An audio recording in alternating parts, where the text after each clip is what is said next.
بسم الله الرحمن الرحيم وبه نستعين والصلاة والسلام على أشرف المرسلين سيدنا محمد صلى الله عليه وسلم. حبايبنا طلاب ثالثة إعدادي عاملين إيه؟ إن شاء الله هنبدأ معاكم النهاردة كده شرح الدرس الثالث في التاريخ.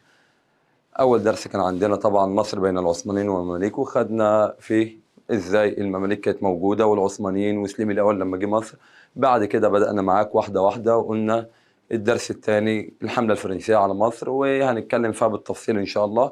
الدرس الثالث النهاردة عن محمد علي طبعا، وهو بيقول ثورة الشعب وتولية محمد علي. مين هو محمد علي وإزاي جه مصر وإزاي حصل وبعد رحيل الحملة الفرنسية، الكلام ده كله هناخدك معنا. الأول كده صلى على النبي عشان نفهمك واحدة واحدة، وعايزك تفتح لي دماغك كده. الموضوع تاريخ يا باشا، احنا هنخليك التاريخ فاهم حافظ بتتفاعل معانا وانت موجود.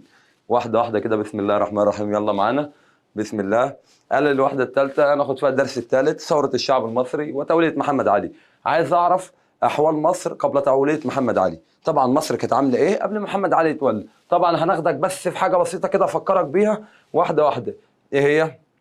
إن إحنا نعرفك إيه اللي حصل بعد الحملة الفرنسية مشيت. قلنا رحلت الحملة الفرنسية على من مصر، بلاش على كده، من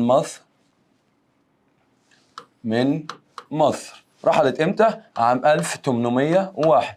طب الحملة الفرنسية راحت عام 1801 في عهد مين؟ قلنا مينو. طبعا مينو ده كان مينو كده صغير على قده، فرحل بالحملة بتاعته وما قدرش يصمد قدام تحالف انجلترا وتحالف الدولة العثمانية. الاتنين تحالفوا ضده، وبالتالي أخرجوا الحملة الفرنسية من مصر، ورجعت تاني معانا في الأول لفرنسا.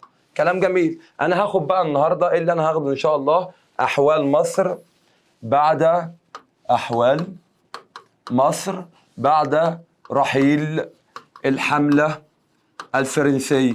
بعد ما الحملة الفرنسية مش إيه اللي حصل ومين؟ محمد علي باشا الكبير. وطبعا لازم نقول كبير لانه هنا الموضوع كان كبير جدا معانا. محمد علي مؤسس مصر الحديثه في التاريخ الحديث. طبعا الراجل ده عمل نهضه شامله في مصر. عايز اعرف عمل ايه بعد ما الحمله الفرنسيه مشيت، والراجل ده جه منين وراح فين وعمل ايه. واحده واحده كده، يلا معايا. بسم الله الرحمن الرحيم وبه نستعين والصلاه والسلام على اشرف المرسلين سيدنا محمد صلى الله عليه وسلم. واحده واحده معايا كده، يلا. قال لي هنا شهدت مصر بعد خروج الحمله الفرنسيه من مصر. يبقى بعد خروج الحمله الفرنسيه من مصر ايه اللي حصل؟ قال لي هنا الحمله الفرنسيه لما خرجت من مصر ايه اللي حصل؟ قال لي حصل طبعا شويه حاجات. ايه الحاجات اللي حصلت ديت؟ قال لي هنا الاول كده، هنا بعد ما الحمله الفرنسيه خرجت وتولي محمد علي الحكم فتره فوضى واضطرابات. يبقى حصل فتره فوضى واضطرابات بعد خروج محمد علي. يبقى الحمله الفرنسيه بعد خروج الحمله الفرنسيه، يبقى الحمله الفرنسيه خرجت امتى من مصر؟ قلنا الحمله الفرنسيه الحملة الفرنسية خرجت عام 1801. كلام جميل. يبقى الحملة الفرنسية خرجت امتى يا مستر؟ قال لي عام 1801 في عهد مين؟ قلنا في عهد مينو. قال لي بعد رحيل الحملة الفرنسية ايه اللي حصل؟ قال لي شهدت مصر فترة من الفوضى والاضطرابات. يعني ايه الكلام ده يا مستر؟ قال لي هنا واحدة واحدة معايا كده، يلا الناس كلها. قال لي شهدت مصر بعد خروج الحملة الفرنسية فترة من الفوضى والاضطرابات. طب الفوضى والاضطرابات دي ليه حصلت؟ قال لي عشان كان في صراع. الصراع ده جه منين او اتخلق ازاي؟ قال لي يا مستر كان في صراع ما بين مين؟ قال لي الصراع كان ركز معايا عشان الثلاث قوى دول احتاج ما بين ثلاث قوى. من الثلاث قوى؟ قال لي المماليك. يا مستر انت مش قلت لنا المماليك ما عادتش موجوده؟ انا قلت لك المماليك كدوله مش موجوده، كاشخاص لسه موجودين. يعني ايه؟ دوله المماليك انهارت لما سليم الاول جه حاربهم. امال مين اللي موجود؟ المماليك باقيين كاشخاص، يعني الدوله حكمهم وفتره حكمهم مش موجوده، اما اللي باقيين اشخاص المماليك. طيب كلام كويس. رقم 2 العثمانيين. رقم 3 قوه جديده هتظهر لنا بقى عايزه حكم مصر يا كمان، انجلترا. طب الثلاثه دول اتضربوا لا يا مستر على حكم مصر؟ قال لي مصر طبعا شهدت فتره من الفوضى والاضطرابات. يبقى فتره من الفوضى والاضطرابات لا يا مستر، بالراحه واحده واحده. قال لي كان في صراع ما بين مين؟ المماليك، وما بين مين؟ العثمانيين، وما بين مين؟ انجلترا، او بمعنى اصح الانجليز. طيب كل واحده بتتصارع من إيه؟ قالت لك كل واحده بعد ما الحمله الفرنسيه خرجت من مصر، انا عايزه مصر، عايزه مصر اللي هي حاجه انت وهي، قالت بمعنى اصح كده كل واحده لها حجه انها عايزه تاخد مصر. المماليك قالت لك ده مصر دي كانت بتاعتي. بتاعتك منين يا مماليك؟ قالت لي من ايام 1517 اللي هي معركه الريدانيه، وسليم الاول هو اللي خدها مننا واحنا عايزينها من تاني، واحنا وقفنا قدام نابليون في الصعيد، واحنا عملنا واحنا قالوا كلام كتير. يبقى هنا المماليك كانت عايزه حكم مصر باعتبار ان مصر كان بتاعتهم من قبل الدوله العثمانيه، كلام كويس. اما العثمانيين قالت لك ده مصر بتاعتي اصلا. امتى؟ من ايام سليم الاول 1517 اللي هي برضه معركه الريدانيه. امال الانجليز قالت لك انا عايز اخدها بقى. اشمعنى انجلترا انت عايزه تاخديه؟ لو تفتكر سبب من اسباب مجيء الحمله الفرنسيه انها تيجي مصر، قلنا انها تقطع الطريق بين انجلترا والمستعمرات بتاعتها اللي بتروح الهند. قالت لك بقى انا هاجي اخد مصر. ده مين اللي بتقول لي هاجي اخد مصر؟ انجلترا. هتاخد مصر ليه انجلترا؟ قالت لك عشان اجي امن الطريق براحتي. يبقى الطريق اللي رايح من انجلترا الى الهند أأمنه. طب هتأمني ان انا اخد مصر؟ مصر هي في الوسط معانا كده، اخدها عشان أأمن الطريق لوحدي ومحدش يجي يقطع عليا الطريق ويتحكم فيا. يبقى تاني بقى واحدة واحدة نروح للشرح معانا هناك حتة حتة كده بالراحة عشان ما نتوهكش معانا. بيقول لي شهدت مصر بعد خروج الحملة الفرنسية وحتى تولي محمد علي الحكم فترة من الفوضى والاضطرابات. يبقى انا كان عندي فترة من الفوضى والاضطرابات. فترة من الفوضى والاضطرابات ليه يا مستر؟ قال لي هنا بسبب الصراع بين المماليك والعثمانيين وانجلترا ورغبة الثلاثة في ان هم يسيطروا على حكم مصر. يبقى تاني اما اجي اقول لك شهدت مصر بعد خروج الحملة الفرنسية 1801 لحد 1805 اللي هو مجيء محمد علي، شهدت فترة من الفوضى والاضطرابات ليه؟ قال لي يا مستر بسبب حاجات. ايه هي؟ واحدة واحدة بقى. الصراع ما بين ثلاث اشخاص، مماليك، عثمانيين، انجلترا. طب الصراع ما بينهم ليه؟ قال لي رغبة كل واحدة فيهم انها تسيطر على حكم مصر. هو مصر مهمة كده؟ طبعا مهمة، ده اهم دولة في سيطرة الدولة العثمانية أو في الشرق الأوسط أو في المكان بتاعها في الثلاث قارات آسيا وأفريقيا وأوروبا. لو سيطرت على مصر بسيطر على طرق التجارة بمعنى أصح كده. يبقى مصر شهدت فترة من الفوضى والاضطراب بعد خروج الحملة الإيه؟ الفرنسية. لما أجي أقول لك أحوال مصر بعد خروج الحملة الفرنسية تقول لي شهدت فترة من الفوضى والاضطرابات. يبقى هي مصر هنا كان فيها فترة فوضى وايه؟ واضطرابات. ليه؟ قال لي بسبب الصراع بين المماليك والعثمانيين وانجلترا ورغبتهم الثلاثة دول اللي هم المماليك والعثمانيين وانجلترا في السيطرة على حكم ايه؟ مصر. شغل معايا دماغك كده. يبقى هنا شهدت مصر بعد خروج الحملة الفرنسية فترة من الفوضى والاضطرابات. ليه؟ آخر مرة الصراع بين مين؟ في ثلاثة ضربوا مع بعض. مين الثلاثة اللي ضربوا مع بعض؟ قال لي العثمانيين، انجليز، والمماليك. يبقى هنا المماليك والعثمانيين وانجلترا. وليه بقى؟ قال لي رغبه الثلاثه دول في الانفراد بحكم مصر، ان هم يسيطروا على مصر وياخدوا حكم مصر.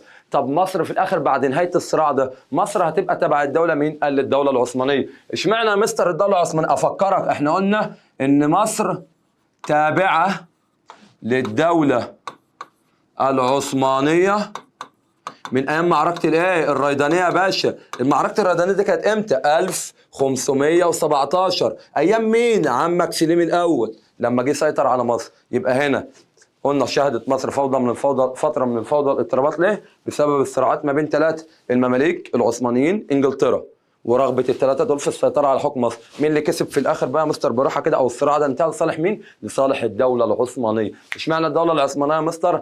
لان طبعا مصر كانت تابعه لها من ايام معركه الريدان. يبقى السؤال بقى واحده واحده كده عشان اشوفك معايا ولا لا.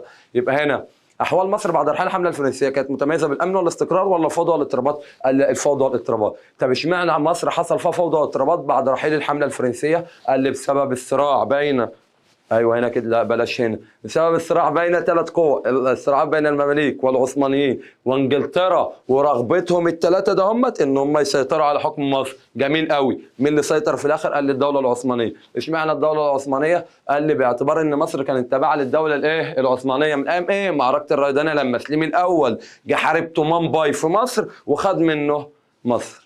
كلام كويس. يبقى واحده واحده بقى نقرا مع بعض كده عشان احسس ان انا سريع وعايزك كده واحده واحده معايا بالراحه خالص. انا مش عايز اشد، انا عايز اشدك للشرح وتفهم وافهمك واحده واحده.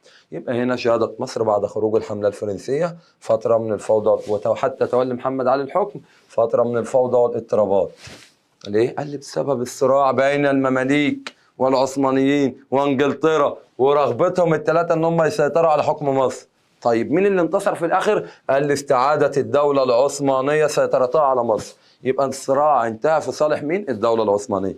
طيب بعد مصر رجعت للدوله العثمانيه، الشعب المصري عمل شويه ثورات. يعني ايه؟ الشعب المصري قام بثوره ضد الحكم العثماني. ليه؟ احنا ما كانوش طايقين الحكم العثماني لانه كان حكم ظالم او مستبد. الناس مش عاجبهم وضع مصر تحت الحكم العثماني. تبقى هنا قام الشعب المصري بثوره ضد العثمانيين والمماليك. الشعب المصري قام بثوره ليه؟ وبيسموها في ثوره مارس 1804. يبقى اما اجي اقول لك قيام الشعب المصري بثوره في مارس 1804، الشعب المصري قام بثوره ليه؟ قال لي هنا بسبب فرض الضرائب والاتاوات على الاهالي. طبعا بعد ما الحمله الفرنسيه خرجت، معايا واحده واحده، الدوله العثمانيه فرضت ضرائب واتاوات على الاهالي. يعني ايه الكلام ده؟ الشعب عمل ثوره اكيد غضبان. انا ليه الشعب عمل ثوره؟ قال لي هنا لان الدوله العثمانيه رجعت تفرض ضرائب من تاني. يعني ايه الكلام ده؟ اقولها لك بالراحه كده. وليكن الدوله العثمانيه قالت قتل الشعب كده كل واحد هيدفع، وليكن انا بدي مثال، وليكن كل واحد هيدفع لي 100 جنيه. ليه هو كده؟ بالعافيه. يعني هو بالعافيه. يبقى هنا الشعب المصري قام بثوره في مارس 1804 ليه؟ قال بسبب فرض الضرائب والاتاوات على الاهالي. طب انا فهمت الضرائب يعني فلوس. يبقى نستنتج كده من اسباب قيام الثورات المهمه ان الضرائب بتبقى مفروضه على الشعب. يعني ضرائب فلوس كتير. طبعا ان الشعب ما هوش قادر يجاري الضرائب ومش قادر يدفع، يعمل ايه؟ فبالتالي بيعمل ثوره. طيب ايه الاتاوات ديت؟ الاتاوات دي عامله زي الضرائب بالظبط، برضه بنلم منك فلوس بالعافيه. فاكر انت عادل امام كده لما قال له، او قال لعادل امام في فيلم قال له شخلل عشان تعدي، يعني من الاخر لازم تدفع، ما دفعتش هنضربك وهنبهدلك وهتتسجن برضه ولازم تدفع. يبقى الشعب المصري قام بثوره في مارس 1804 ليه يا مستر؟ قال لي بسبب فرض الضرائب والاتاوات على الاهالي. طب انا لو ما قلتش الاتاوات دي مشكله ولا اي مشكله، بسبب فرض الضرائب على الاهالي هي. يبقى بما تفسر قيام الشعب المصري بثوره في مارس 1804. ليه؟ قال له لان الشعب قام بثوره. ليه قام بثوره؟ ليه الشعب المصري قام بثوره بما تفسر؟ بسبب فرض الضرائب والاتاوات على الاهالي. يا مستر انت قلت ما تقولش الاتاوات، قلت الاتاوات ما قلتهاش، اجابتك صحيحه 100%. طيب في الوقت ده بقى هيظهر لنا شخصيه هتعكنن او هتغير مجرى التاريخ. مين الشخصيه اللي هتغير مجرى؟ اكيد مش انا هاجي بعدين، انا غير مجرى التاريخ بس بعدين. واحده واحده بقى معايا كده. مين اللي هيغير مجرى التاريخ يا مستر؟ قال لي عمك محمد علي. مين مع عمك محمد علي؟ طبعا معلومه ليك في جنب كده، محمد علي ده اتولد في منطقه او في مكان اسمه قوله، مش قله، قوله في شمال بلاد اليونان، واسمه محمد. اليونان دي في اوروبا، ما هي اليونان كانت تحت حكم الدوله العثمانيه طبعا. ومحمد علي اتولد لاسره مسلمه وما علينا، وجي مصر. طب واحد يقول لي جه مصر امتى؟ اقول لك، فاكر لما قلنا الدوله العثمانيه ايام كليبر لما كان عاوز يمشي، الدوله العثمانيه بعتت حملتين، حمله الى العريش ودمياط. كان جاي مع الحمله دي محمد علي لما جه مصر بقى. تعال نروح له في جنب كده. قال لي محمد علي لما جه مصر كان بسم الله الرحمن الرحيم. ايوه كده جميل. محمد علي لما جه مصر ايه اللي حصل؟ قال لي يا مستر، لا خلي ده جميل، حلو. يلا ماله بقى محمد علي؟ قال لي محمد علي لما جه مصر جه مع الحملات العثمانيه، اللي كان الحمله العثمانيه اللي كانت جايه تخرج الحمله الفرنسيه. كلام جميل. محمد علي جه وقت ما الشعب المصري كان عامل ثوره 1804. محمد علي ظهر. ليه ظهر؟ لان حس ان الشعب هيبقى له كلمه، اللي هو الشعب او بمعنى صح الزعامه الشعبيه. محمد علي بص بعين كده وعين ذكاء. ايه هي العين بقى؟ نغير الخط مثلا عشان لو مش واضح للطلبه. واحده واحده معاك. طيب ايه اللي حصل؟ محمد علي وقف بص من بعيد كده وشاف الثوره بتحصل. ثوره ايه؟ ما احنا قلنا يا ابني ثوره 1804. هي الثوره قامت ليه يا مستر؟ قلنا بسبب فرض الضرائب، لسه قايلها لك دلوقتي، وقلنا معاها كلمه الاتاوات على الاهالي. فالشعب عمل ثوره. فمحمد علي طبعا عاوز يبان كده بقى ويبدا يبقى موجود. محمد علي ده كان في قائد فرقه اسمها فرقه الجنود الالبان. ايه فرقه الجنود الالبان ده يا مستر؟ هما بيبيعوا لبن؟ لا طبعا، هو اللي مفيش حاجه اسمها الكلام ده.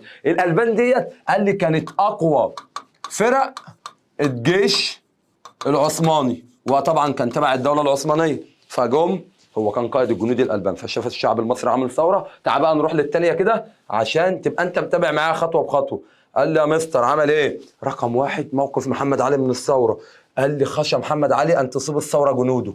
قال لك خاف ان الثوره تعور الجنود بتوعه اللي هم الجنود الالبان اللي لسه قال لك عليهم حالا اهو. طب عمل ايه بقى؟ قال لي واحد اعلن انضمامه الى العلماء والمشايخ. طبعا العلماء والمشايخ دول هم اللي كانوا عاملين الثوره. يبقى واحده واحده محمد علي لما الشعب المصري قام بثوره في مارس 1804 كان له موقف اللي هو هيخليه يبان على الساحه السياسيه ويبقى له كلمه. ليه؟ محمد علي اصبح وبص كده بعين من بعيد حس ان الشعب ده بدا يبقى له كلمه. طب بدا يبقى له كلمه ليه؟ افكرك كان من نتائج حمله نابليون هنا نمو الروح القوميه لدى المصريين، حيث ظهر ذلك في عندما تمسك المصريون بحقهم في الحريه واختيار حاكمهم. يبقى المصريين بقى عندهم وعي وفاهمين. طب الشعب المصري عمل ثوره في مارس 1804 بسبب الضرائب والاتاوات، صح؟ محمد علي موقفه ايه بقى؟ قال رقم واحد كده قام اهي اعلن انضمامه للعلماء، راح للعلماء والمشايخ اللي هم عملوا يا جماعه انا معاكم. مين هو بيقول لمين؟ قال لي العلماء والمشايخ. قال لهم انا معاكم. ايوه قال لهم انا معاكم يا جماعه. ليه؟ لانه كان شايف ان الناس دي هيبقى لها كلمه.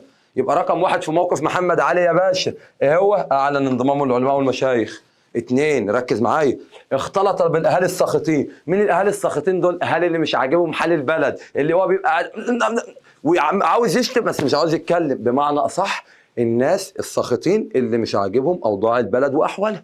طب سمعهم ليه؟ الناس دي طالما مش عاجبهم احوال البلد يبقى في كلام في دماغهم، يبقى هو عاوز يعرف الناس دي بتفكر ازاي، ولما يعرف بتفكر ازاي هيعرف يجيب لهم الحلول.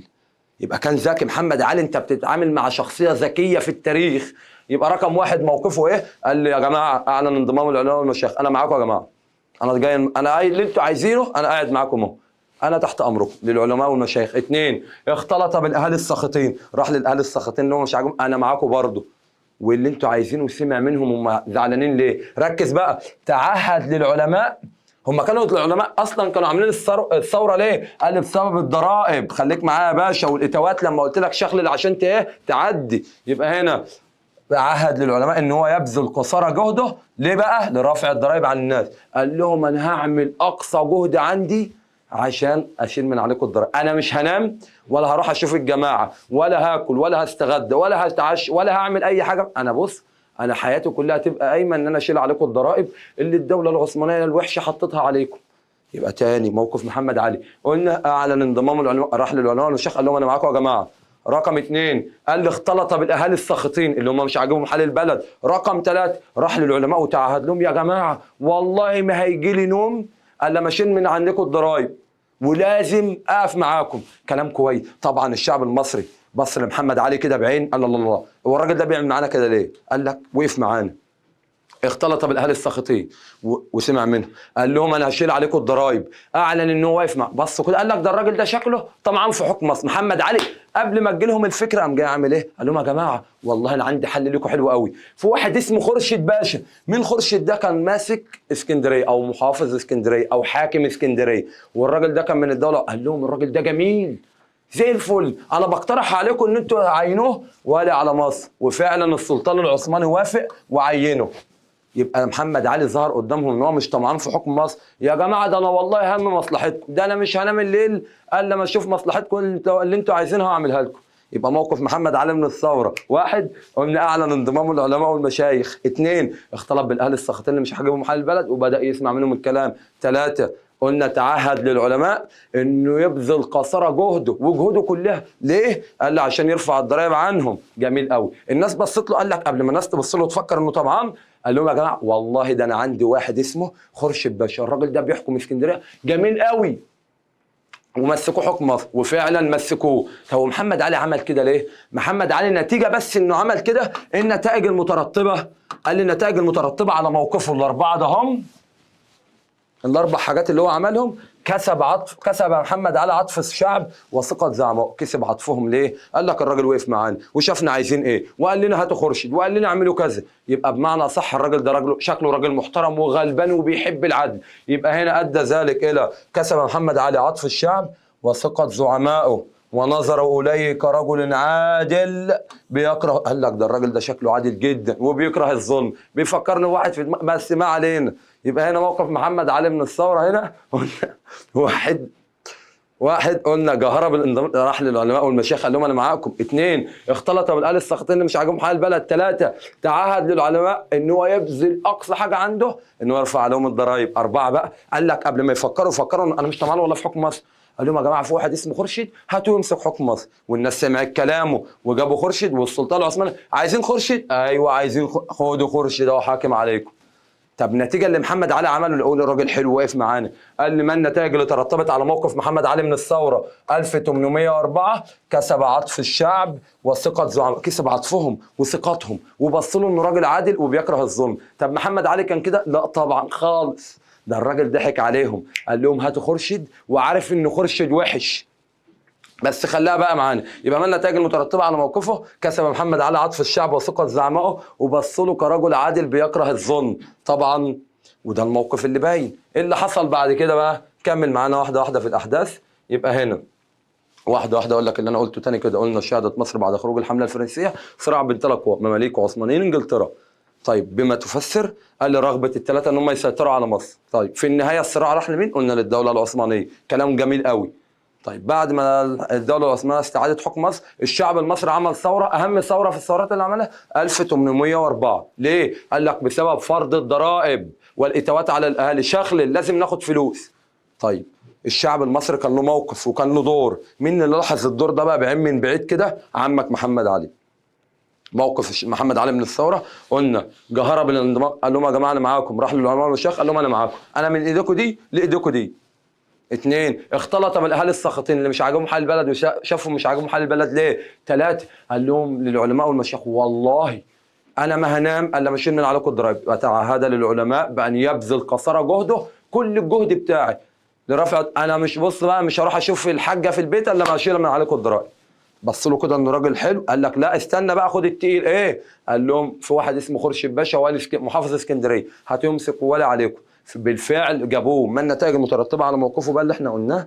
كسب عطف الشعب وثقه زعمائه ونظروا اليه كرجل عادل يكره الظلم. قال لك ده الراجل ده زي الفل. طيب يبقى عمل موقف حلو مع الزعامه الشعبيه او مع الشعب؟ قال له اخر حاجه هنكملها بقى في بعدها بسنه على طول في 13 مايو 1805 زعماء الشعب اجتمعوا في دار اسمها دار المحكمه، مش دار الحكمه. ودار المحكمه ده عامله زي محكمه كبيره كده او بيت القاضي اللي بيحكم ما بين الناس. اجتمعوا وقرروا. طبعا محمد علي ما يعرفش ولا خورشيد يعرف طبعا. مين اللي كان ماسك حكم مصر؟ خورشيد. قال لك قرروا حاجتين. قال لك هنشيل خورشيد ده ليه؟ ما هو محمد علي كان ذكي، ضحك على الشعب المصري وجابه وعارف ان خورشيد وحش وان بعد فتره الناس هتعرف ان خورشيد وحش فتعمل ثوره تاني فتشيل خورشيد. فيبقى قدامهم مين؟ الراجل الغلبان اللي كان واقف معاهم هناك ده اسمه محمد ايه؟ علي. يبقى قرروا هنا اجتمع زعماء الشعب ونقباء الطائف في دار المحكمه وقرروا حاجتين اتنين. ايه يا باشا؟ واحده واحده يا مستر معايا كده. قرروا حاجتين: عزل خورشيد باشا وتوليه محمد علي.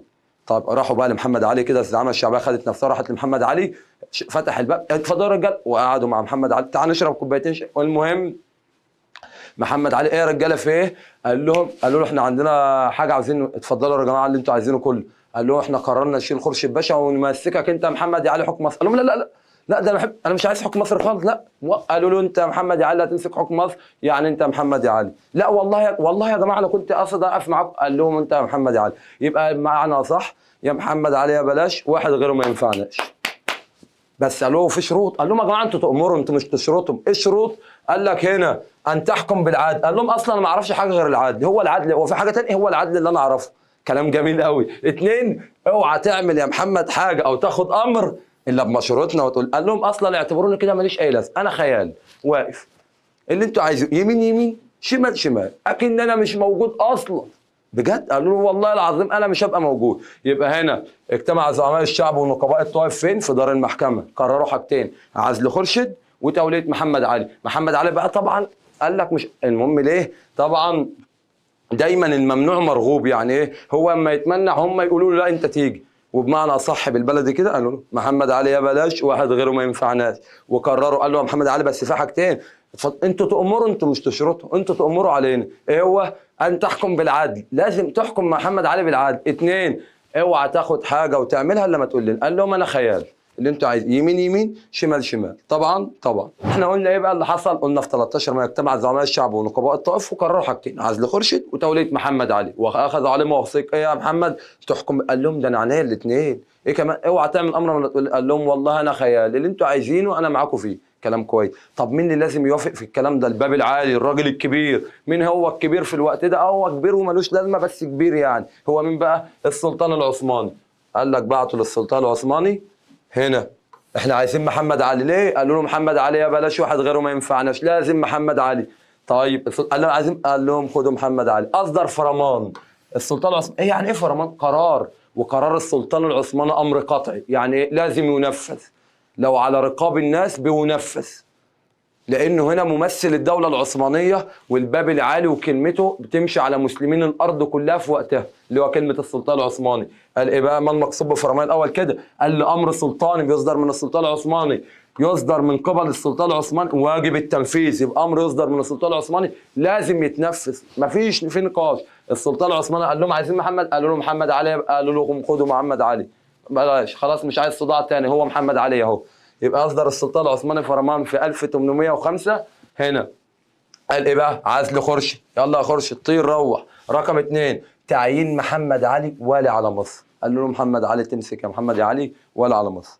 يبقى هنا السلطان العثماني وافق ولا ما وافقش؟ وافق، بس هو مش عاجبه بس وافق. يبقى مين اللي مشى كلمته على السلطان العثماني؟ الشعب، او بمعنى صح الزعامه الشعبيه. قالوا محمد علي احنا عايزينه. يبقى كلمتهم مشيت على كلمه السلطان العثماني. موقف السلطان قال لهم انتوا عايزين محمد علي؟ قالوا لهم ايوه عايزين محمد علي. قال لهم خلاص. اصدر فرمان. ايه هو الفرمان يا مستر؟ امر سلطاني بيصدر من السلطان العثماني واجب التنفيذ. التعريف بالراحه بقى، واحده واحده كده. امر سلطاني يصدر من قبل الدوله العثمانيه او السلطان العثماني، واجب التنفيذ بامر نافذ، مفيش حاجه توقفه. هنا عزل خورشيد وتوليه محمد علي. طبعا اليوم اللي حصل في الموضوع ده يوم تاريخي. ليه يوم تاريخي يا مستر؟ قال لي يعد يوم 13 مايو 1805 يوم مهم في تاريخ مصر الحديث. دلل او بما تفسر ليه اليوم ده مهم. طبعا قال لي لان كانت اول مره الشعب يبقى له كلمه، اول مره يعزل والي ويعين والي اخر، او اول مره يعزل حاكم يشيلوه ويجيبوا حاكم تاني والشعب اللي بيجيب. يبقى هنا الشعب كان له دور. ايوه الشعب كان له دور كبير. ايه هو الدور بقى؟ قال لي هنا اول مره يعزل والي ويعين والي اخر باراده الشعب. ودي بتفكرنا طبعا بموقف الرئيس السيسي عند توليه الحكم وتوليه رئاسه الجمهوريه ووجوده معانا في الدوله لمده 10 سنين. نرجع بقى عشان ما نطلعش بعيد عن الموضوع. اصبح يوم 13 مايو 1805 يوم مهم في تاريخ مصر الحديث. ليه؟ قال لي كانت اول مره يعزل فيها والي ويعين والي باراده الشعب. ودي طبعا كانت نتيجه من نتائج الحمله الفرنسيه اللي هو نمو الروح القوميه لديهم، وتمسك المصريون بحقهم في الحريه واختاروا مين؟ محمد علي وعزلوا خورشيد. ان شاء الله نتقابل معاكم. اتمنى ما اكونش طولت عليكم وفهمت واحده واحده.